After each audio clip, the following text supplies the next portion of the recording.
Good morning, good afternoon, good evening, good night, wherever you might find yourself today in this tactical village that we call the world.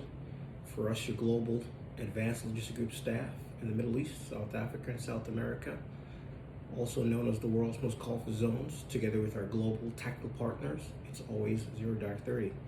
As part of what we do, reference risk threat and mitigation services and our logistical support systems and our SafeNet and our protective entities, we try to give you a sample of a country briefing, reference things that you will inhabit or inherit in the land when you get there. Attacks on humanitarian workers in the Middle East danger spots represent an alarming trend that is likely to accelerate in the years ahead.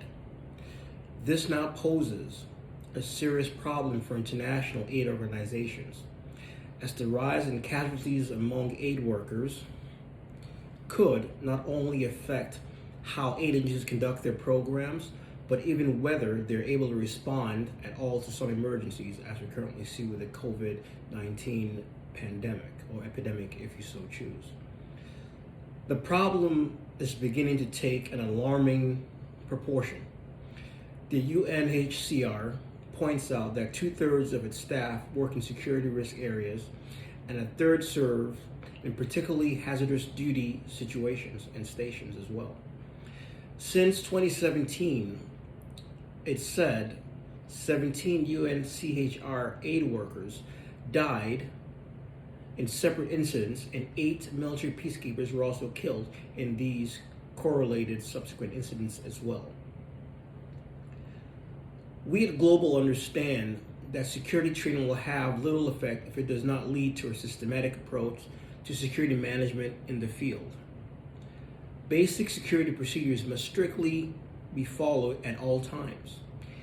Humanitarian organizations must insist by all costs that all aid programs in areas of moderate to high risk must have a standardized security operating plan that includes, but not limited to, threat assessment procedures, incident report protocols, communication standards, security briefings, site selection and physical plant security, cash management and transfers, vehicle and convoy safety procedures and precautions as well, visitor security to those locations, contingency and evacuation planning, hostage taking and kidnap procedures, stress management, CTSD and PTSD, as we will bring to you in our Protect the Protectors podcast in a couple of weeks.